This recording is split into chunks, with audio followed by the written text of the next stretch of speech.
And I said, for many years I felt content at my older age, very content with my life, and I can accept what happened and what didn't happen, what worked, what didn't.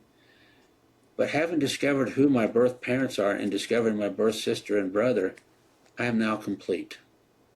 Welcome to the Voices of the Willows podcast, where we share the stories of the women and children of the Willows Maternity Sanitarium in Kansas City, Missouri.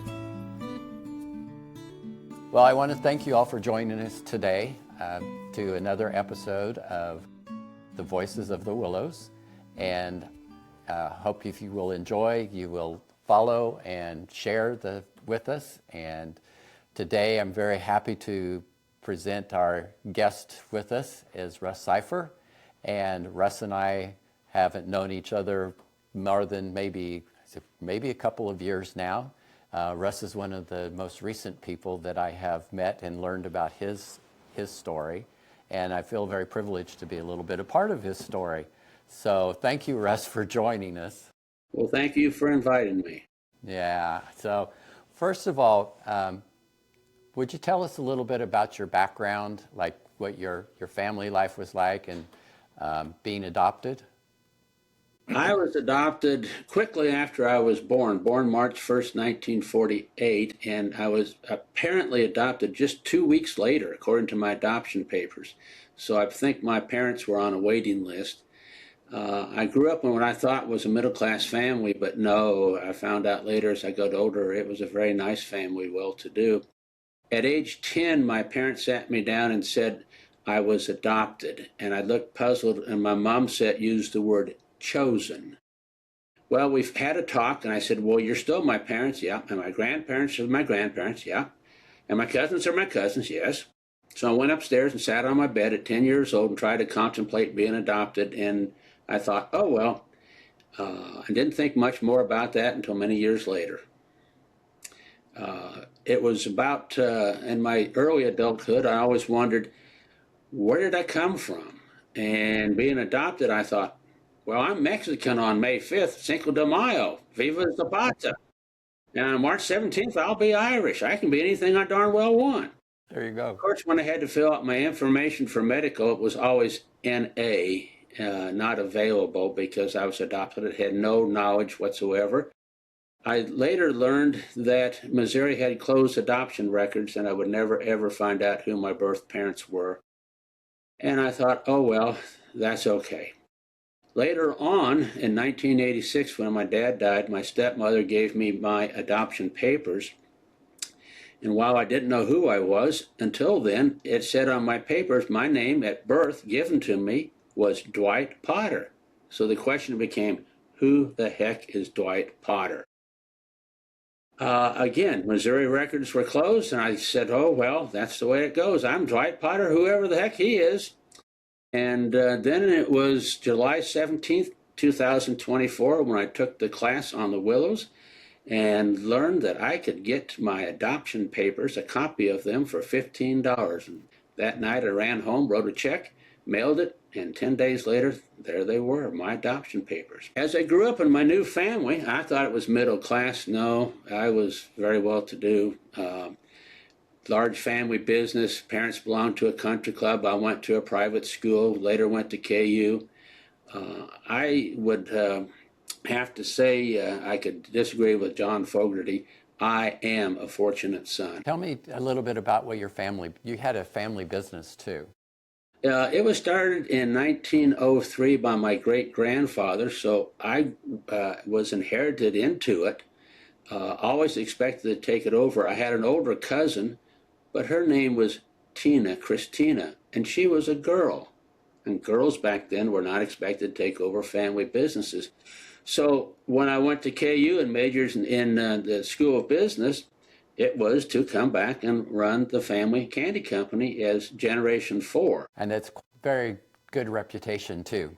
Tell us a little bit about your candy company. Well, it was started in 1903 in Iola, Kansas. My grandfather, Harry Sifers, started working on that after he graduated from high school. He went to a business school, and so he came into the business with his father. But my grandfather, I nicknamed him Fa. they tried to teach me to say grandfather, fa. So he became Fa.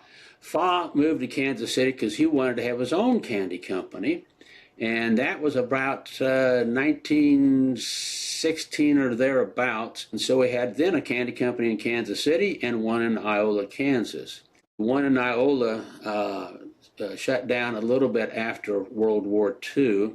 My dad, when he graduated from KU, ended up in the war. He was a major in World War II in India, the Burma Theater, Burma Road, in charge of supplies there. And when he came back from the Army, he went to the Kansas City candy factory and helped his father, my grandfather, run that. My grandfather retired, and eventually my dad sold the company to a company out in the West Coast, Hoffman Candy. And we were going to have 3 candy companies, Hoffman on the West Coast, Valamilk, Sifers Valamilk in the Midwest, and an unknown company back east, because mergers were happening and we were trying to get national. That never came about to be. It didn't work. My dad retired. I ran the business for Hoffman for 10 years, and his promises didn't pan out. So I gave him a year's notice. I thought that was fair enough, a year's notice, because I didn't have a job. Then I left. I worked briefly for General Motors. Then I had the opportunity to get the candy company back in about 1987, 85, 6, 7, somewhere in there. And I resurrected the candy company and expanded it. My son Dave came into the business to help me. He's Generation 5. So we grew the business back up in the Midwest and then expanded it further. But a small candy company in today's world is very difficult for survival. So we're struggling right now. And we're debt-free, but we're just not doing good. So I'm looking for possible something. Here's the way I put it. I have 2 options. I can shut the candy company down. The candy company was my dream to resurrect. It was my baby, if you will. If I shut the company down, my baby dies. Or I can see if I can find a new home for my baby, and it will live and possibly prosper. That means I have this candy company that I might put up for adoption like I was put up for adoption. And I went to a family that was wonderful and allowed me to grow and be me. That's a great way to look at it. So I'm looking now at my family's candy company. It's time for that company, unfortunately, to put it up for adoption. Okay. Did you have any brothers and sisters? I had 2 sisters, a younger sister, Molly, and then my baby sister, Susan. They were both adopted. I lost track of Molly. She left the Kansas City area. We lost contact with her. We found out from her children. They found me through the candy company that she had died in St. Louis a goodly number of years ago. My baby sister, Susan, went to work for Hallmark as a design artist after she graduated from KU, and she then retired. I can't track time anymore, 20 years ago maybe. And she's 5 years younger than me, so she has to be about 72. Were they adopted from the Willows, or do you know? I don't know that because Molly died and she never found out any information. Remember, it was always closed. And Susan didn't really seem to care when I told her about you and Jan and how to find out, getting your birth certificate copies.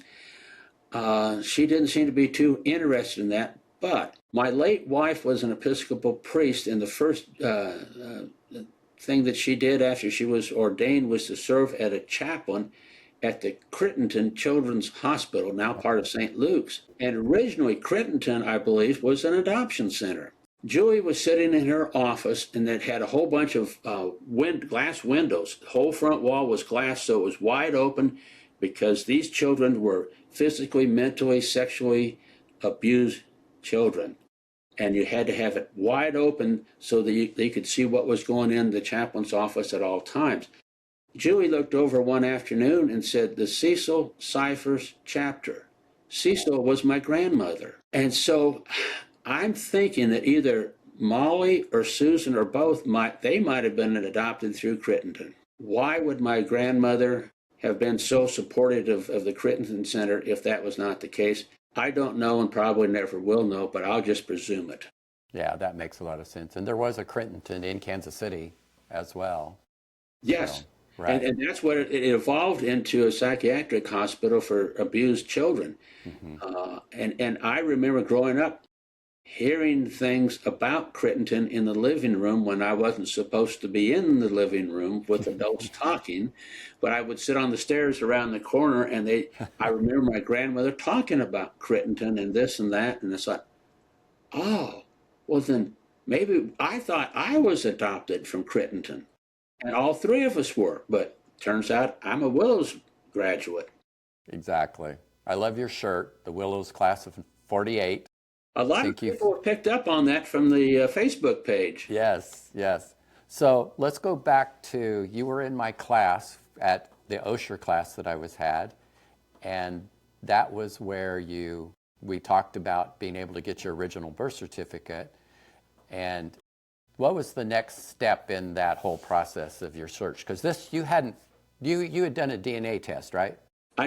Ironically, in 2018, Pam, who was my late wife's best friend of 30 years, we hitched up after Julie died. In fact, Julie tried to hook me up with Pam before Julie died, because she was always trying to fix Pam up with a good guy. And so she even called Pam up and said, "Pam, do you have any feelings for Russ?"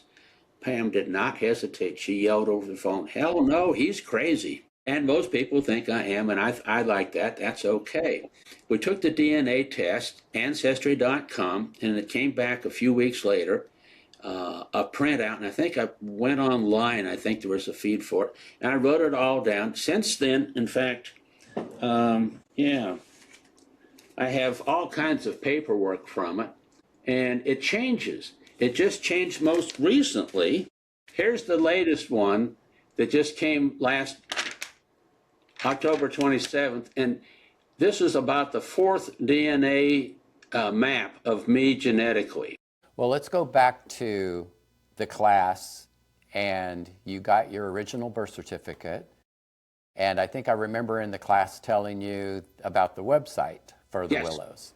And I went there that night, and it's a private site. If I understand this, I could watch it, read it, explore it, but couldn't post. And so I wrote on there that night, and that was July 17th, 2024. I will never forget that day. I can't. It was my new birth date, if you will. I posted on there because you or Jan let me. It had to be you, because Jan came in a little bit later that night. Jan saw my post that, "Hi, folks. My name's Russ Sifers. I was born March 1st, 1948 at the Willows, and I'm trying to see if I have any family that I could connect to." And immediately Jan shot me an email, and then he messed me up. He said, "PM me." And I said, "What does that mean? I don't know technology." And then he said, somehow we connected by email. That went on all night long until about 10 o'clock at night. And he was asking me all these questions and everything. And he said, "I have a pretty good idea." And I thought, "Really?" And we talked and talked and talked. "Can you give me any more information?" "Oh," I said, yeah. My name given at birth was Dwight Potter." "Oh," he said, "I was 95% sure I could have found your birth parents, but now I'm 99%. But tell us who Jan was. Is he considered a search angel? Jan is a search angel. Search angels are wizards that know how to work Ancestry.com. They know the ins and outs. Jan happens to know an awful lot about the Willows himself. I believe, was his wife born there? I'm not sure. I thought it was some connection with his wife, and some search angels will charge a fee, $1,000 or several $1,000s or $100. He does it for free. His only charge is if you find any siblings or parents and unite with them, please send me a photograph. I said, "You got it." Well, this went on and into the next morning, and it went on and on back and forth during the days. He then located what he thought was for sure my birth brother and birth sister. That meant that All three of us, my birth brother, birth sister, and me, had the exact same birth father and birth mother. And he said he had never met such a situation. In all the years he's helped people find parents or siblings or family. And he said that night, or the next morning, I think it was, he said something I laughed at. He said, Russ, I'm making progress, but you're a very challenging case. And I said, you know, I've heard that from all of my teachers growing up. Well, they found brother Craig in California, and sister Carol in California. He said, would you like to call them? And I said, whoa, no.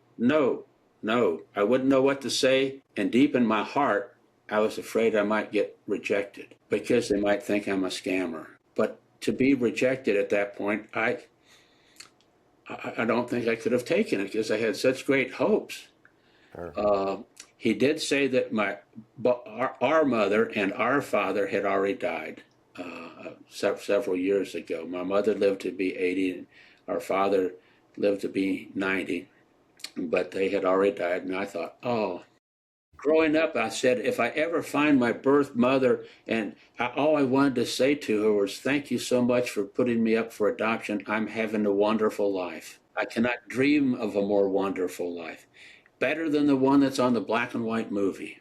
And so he said, would you like for me to call Craig and Carol? I said, please do. So he called and left a message on answer machines or whatever. They didn't call back for 2 days. And so Jan got back with me and said, Russ, that's normal. That's not unusual. They think it's a scam. But Craig has a son who lives in Tanzania, Africa, who works for U.S. Aid. He has a wife. The son has a wife, and she works for the State Department in fraud investigation. How about if I call them? Okay. So he waits for the right time zone to connect with him, calls.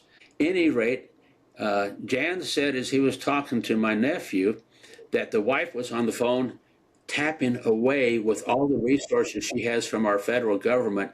And then she says to her husband, he's legit. Craig's son calls him the next day and said, he's legit. Craig and I phone tagged for a couple of days, finally connected one evening, and we talked for quite a while, 4 hours, nonstop.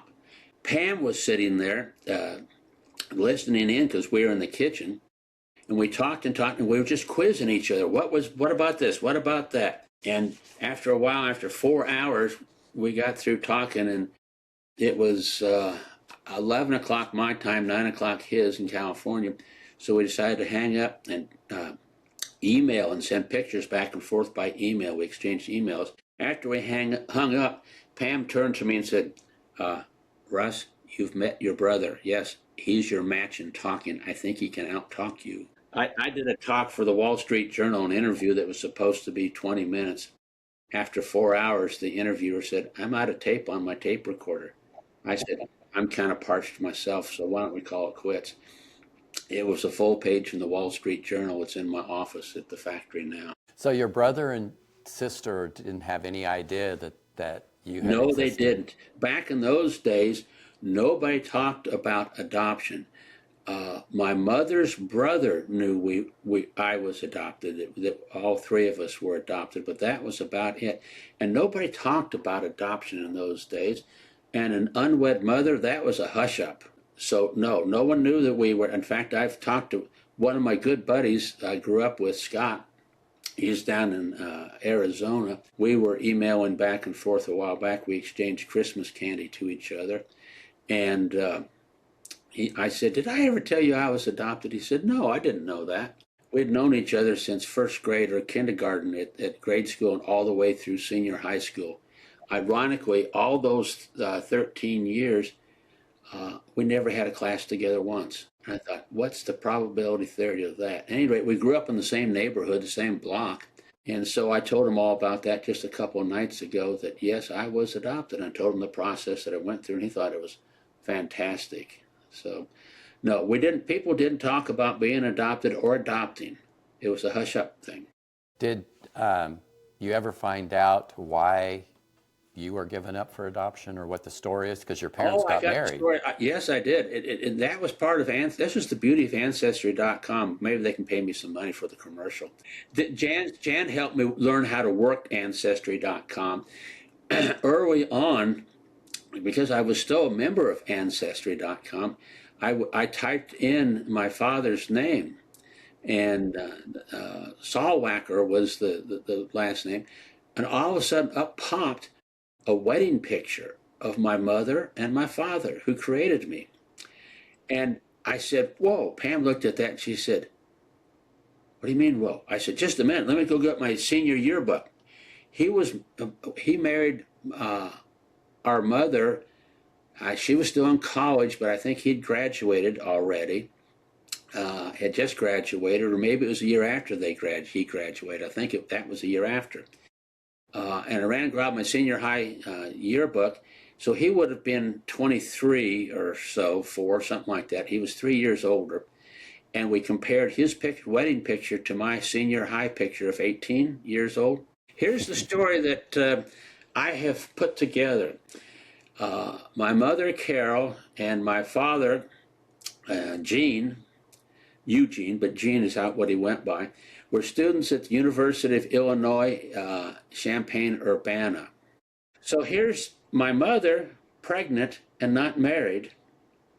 So she would have come to Kansas City, most likely by a train, down to the Union Station, picked up by the Willows, by a nurse, taken around to the back side of the Willows Maternity Sanitarium, admitted, had the baby, agreed to put the baby up for adoption. My parents had to be waiting for it. My mother was English, my father was German, my biological father was German, my biological mother was English.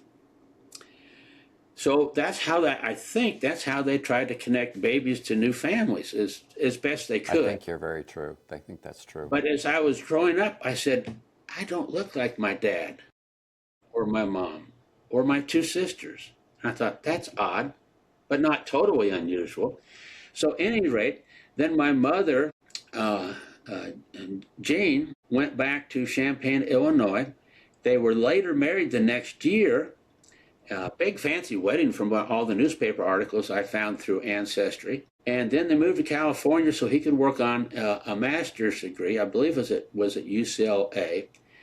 I don't know that he finished his master's degree. Craig told me that, but I can't exactly remember. At any rate, they had Carol, and a couple years after they were married, and then Craig was 2 more years after Carol. And they remained in California.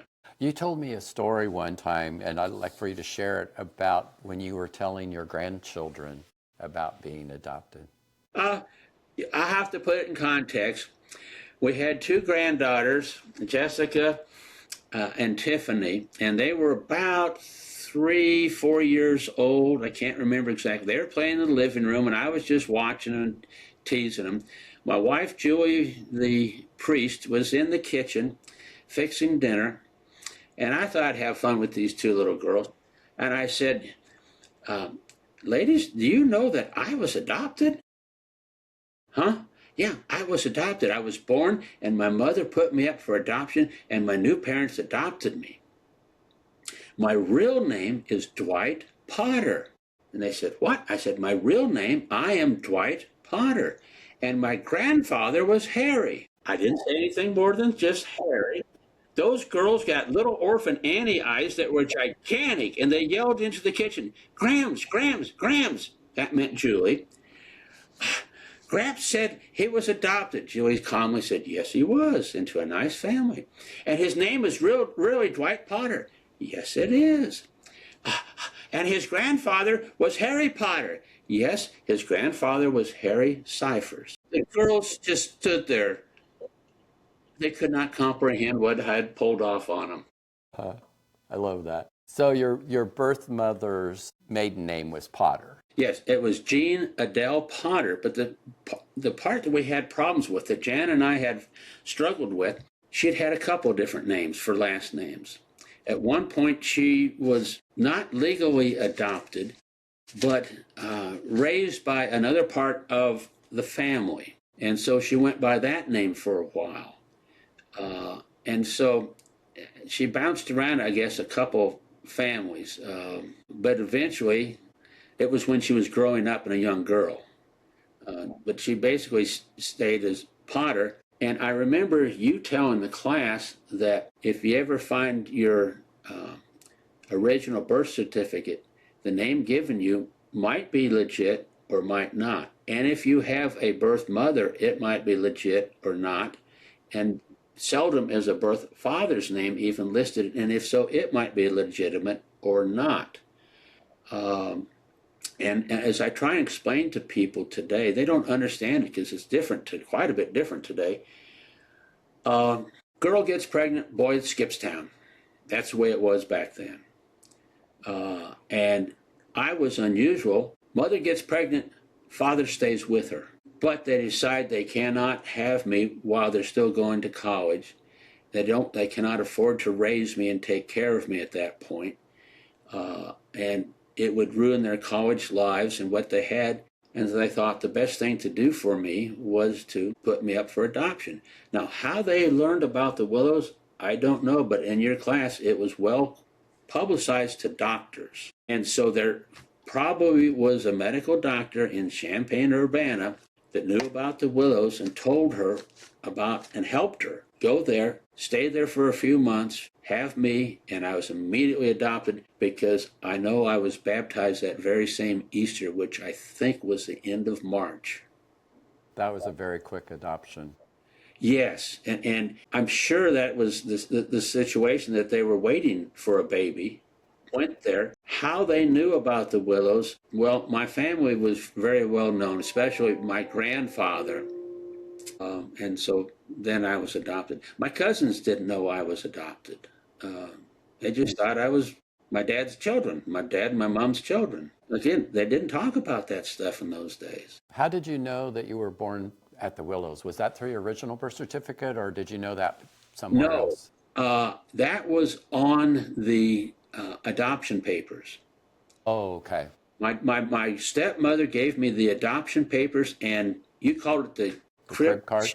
Crib card, yes. Crib card. I have both of those, and those are original documents given to my parents. The adoption papers told all about my mother's background, her parents, where they came from, did they go to church, what was her health, everything imaginable. So, and the same for my father. And of course, my mother's family was, her maiden name was Stevenson, but her grandfather was Jones. You would not know it, but somebody in Kansas City might remember the old Jones store, department stores. So Jones was a very well-known family and company, and so was Sifers. So, but they wanted to make sure the baby was going to a good home. I mean, they did their due diligence at the Willows. And they told all about my adoptive mother and father. My dad was in the Army in World War II. He was a major. It was extensive. And of course, the crib card, that was like an advertisement. I forgot what it was. Oh, what did it say on there? I was an exceptional baby or something like that. Mm-hmm. I've been telling people that ever since. That's great. Well, I can tell you about where we are with Brother Craig and Sister Carol. Pam and I went out to California last November. Carol was going to come up she lives down by L.A., and Craig lives up by Sacramento. She was going to come up, fly up, and we're all going to reunite. Carol couldn't make it. She had complications at home.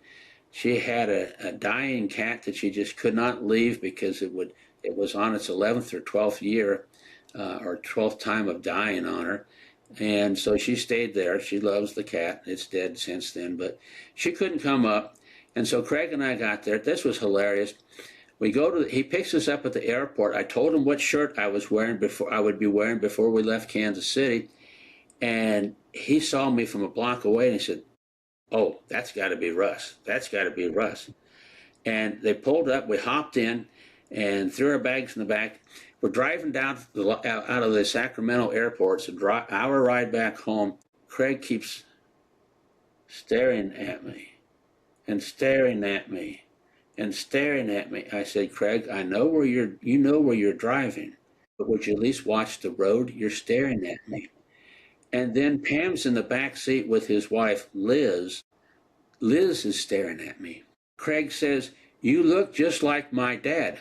I mean, our dad. And Liz said, you're right, he looks just like him. I said, okay, but you don't have to stare. Well, the first thing they did the next day was parade me around his neighborhood and show me to the neighbors. It's like I was up for sale or something like that. And everybody said, yep, sure looks like your dad, just like him. Oh, yeah. Well, and I thought, okay.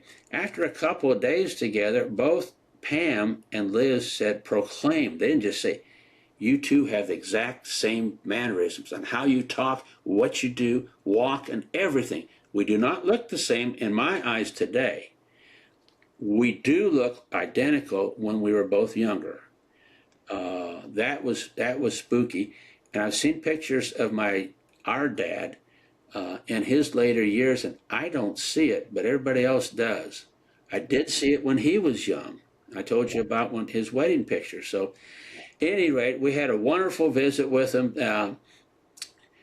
Craig's a goofball, and so am I. He likes to tell goofy stories, and I call them fractured fairy tales from an old cartoon series. So we got along just fun time talking. They were supposed to come back to Kansas City, Carol, Craig, and Liz, last October. Carol made it to Sacramento and was down sick and couldn't make it. And so she flew back home, and Craig and Liz caught whatever she had. We thought it was pretty much the flu. And I was totally bummed out because I was going to parade him around my neighborhood and my friends and show him off. This is my younger brother who's as goofy as I am. And they're big San Francisco fans, is that right? Well, up until the end of this season, they became Chiefs fans.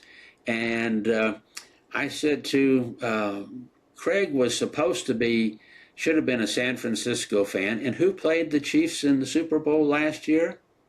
Or the year before it was. That was November. We hadn't gotten into the Super Bowl yet. It was 2 years ago that we beat San Francisco in the Super Bowl. I said, Craig, how about we have a bet on this year's Super Bowl game? He said, okay. The loser will wear the winner's T-shirt or jersey. Oh, but I'm a Chiefs fan. Oh, no, you're a San Francisco fan because you live near San Francisco. I live in Kansas City. I'm a Chiefs fan. So I bought 2 Chiefs T-shirts in November and took them with him, and so that the loser would have to wear it. And we have a wonderful picture. I'll shoot it to you if I can find it on the computer later. We're both wearing the same number 15 Patrick Mahomes Chiefs T-shirts. That's great. Craig is a California surfer boy, true and true. He went to the University of Hawaii for college. And I said, well, why did you go to Hawaii? So I can surf every day of the year. As it turns out, Pam graduated from the University of Hawaii the same year, 1971, Really? when my brother Craig showed up on campus that September. Wow. Craig lives in running shoes, white crew socks, shorts, and T-shirts. That's it. He lives in them. He's tanned year-round out there. I live in, since retiring, sandals, shorts, and a T-shirt. But when it gets cold in Kansas City, I switch to leather shoes, jeans, and flannel shirts. Neither Craig nor Sister Carol will come to Kansas City if the weather's below 60. They are true Californians. Have you actually met your sister Carol in person? Not in person. We've done some FaceTime, and we email. Craig told me, oh, Carol doesn't do emails. And I thought, oh, yeah? And so I started emailing. We started sharing photographs and visiting and talking on the phone. I instantly fell in love with her voice. It's just like, oh, this is my younger sister. And she has this infectious laugh. And it's just like, oh, it brings just joy to me. So we email once a week for sure. And Craig said, no way. And I said, well, maybe she doesn't email you, but she emails me and we send pictures back and forth and have a wonderful time. Periodically we'll do FaceTime calls or whatever they are. Pam knows how to do that. I don't. A while back, Craig was visiting Liz down at her house. She lives southeast of Los Angeles, and he did one of these things with your phone and walked around Carol's entire house. So we got to see outside, inside, every side, and it was at that point decorated for Thanksgiving. And Carol loves to decorate. So, and she loves to send cards. Liz, Craig's wife, makes cards by hand. She's an artist. Pam's an artist also, so they hit it off. Pam does painting and quilting. And so it's like, okay, folks, we're going to do it again this spring. Once it warms above 60, we're going to have it again at trying to get them to Kansas City so I can show them my Kansas City. As it turns out, Carol fell in love, she must be a romantic, with the Hallmark Channel movies. They are too soapy for me, but I've tried watching them since then. And then Craig fell in love with them after Carol told him about them. They're still, and I watched one the other night, and I could barely make it through. But we had 2 Kansas City Hallmark Channel movies pop up for Christmas. One was shot partially in Kansas City. It was supposed to be the Grand Ole Opry Christmas show, and part of it was filmed in KC. So I told him, hey, part of that's Kansas City. The other one was a Hallmark Channel, Hallmark Christmas in Kansas City at Crown Center. I haven't watched the whole thing, but it's a big deal, a big celebration. So they're pretty impressed that Kansas City, I had to explain to them who used to be, or maybe still is, known as a cow town. Why are we a cow town? We had the second largest livestock place outside of Chicago and famous meat packing plants here. Instead of the cowboys driving them all the way to Chicago, they get them to KC and sell them off here. Neither of us are that big nowadays, but Kansas City used to be known as a cow town. I'm going to show them Cowtown, Kansas City when they come. I'll show them where the Willows was. Oh, and we need to put up a photograph of that monument, that beautiful monument we have here. I now tell people, do you know that I am famous? Oh, because you're in the Sifers Valmont Candy Company family? No, I have a monument made in my honor at 2911 Main. It honors me and the other 34,999 babies that were adopted through the Willows. Huh? Pam and I went to a tour of Strawberry Hill, and there was a little orphanage over there run by the Catholic Church. Adoption. Babies were born and put up for adoption. They're an orphanage. And I asked him, the person that was telling this, she lives in Strawberry Hill, and she was very proud to show us where that adoption center was. It was part of a church run by the nuns. And I said, did you know that Kansas City was the adoption hub of the United States? No. Did you know there were 100,000 babies were born and adopted in Kansas City? No. Look up the Willows, and you'll find more about it. Nobody knows about the Willows. Yeah, it was a well-kept secret. It was definitely a secret, because I remember when I was young, my grandmother would drive me down Main Street and happen to make a comment going down to our factory or just downtown. And I don't remember how old I was, but the stairs were there. And all you could see were the stairs, the concrete steps that went up to the top. Oh, that's where you were born. I look over there. I was born on those steps. So you actually got to see the steps. That's what a lot of people... The steps. Years later, I stopped there and walked up the steps, and there was nothing. That was after 69. Mm-hmm. I came out of KU in 1970 and started working in the factory when I got home from Fort Ord, California in 1971. At some time after that, I think it was probably after 86, it must have been then, because I would not have known about the Willows until then. Because Granny never used the term Willows, it just, you were born there. And I'd known at that time I was adopted, but I didn't know what was there. And you couldn't see anything from the street level. And I remember parking the car and walking up the top, and it was just rubble. There was nothing beyond the steps. And I said, oh, well, that's where I was born, but there's nothing there. I didn't understand that until I took your class and learned that Hallmark had bought the land and tore it down. Right, that's what I was going to say. You have to tell Craig that Hallmark actually bought the land, so there's that connection as well. Well, maybe we'll do a Hallmark movie about the Willows. There should be. Your story could be a Hallmark movie, that's for sure. There could be a lot of stories, a lot of movies made. The Hallmark Channel movies this down to their science. Boy meets girl, girl rejects boy spends the next 45 minutes winning over the girl, and they live happily ever after. Right. I could do mother has baby given up for adoption, baby gets adopted and lives happily ever after. There you go. And then discovers the original family that created me. Right. Yeah. Start our own little series here. Something else we kind of need to address is I'm an exception. The fact that, one, I found my birth parents, I found my birth siblings, and I was accepted by them. I think I would have been accepted by my birth mother for sure, and probably my birth father. But to be accepted by my sister and my brother and his son, that's a small percentage. I've read some of the stories and heard from our website. I read one somewhere on our Willows website. The lady was crushed because she was rejected. And my sister doesn't even want to try because I'm sure she feels like she would be rejected. And so it doesn't always work out like a Hallmark movie show. Right. I think that's important. Very heartbreaking.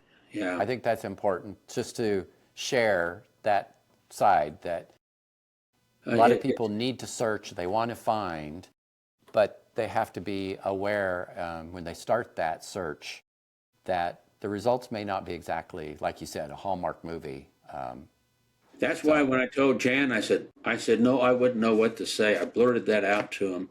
But as I took a deep breath, I could feel absolute pain of the possible rejection with the absolute joy of finding that I had a birth mother and who she was and about her life, and a birth father and a brother and sister, and then to have that crushed if I was rejected. And it turns out, no, they think I'm fantastic. We have a lot of fun together, long distance, but they were so excited to see me. And then when they experienced me, yeah, you're just like Craig. And I said, for many years I've felt content at my older age, very content with my life, and I can accept what happened and what didn't happen, what worked, what didn't. But having discovered who my birth parents are and discovering my birth sister and brother, I am now complete. I can leave this world not only content, but complete. That's unusual. So if there's people who have watched this, I know you've enjoyed hearing Russ's story. If you want to follow us, share this link with other people, and if you have a story you would like to share with us, share it with us and send me information you'd like to join us. And check out the Willows Facebook page. It's very entertaining and fun to see, and go see the historical marker.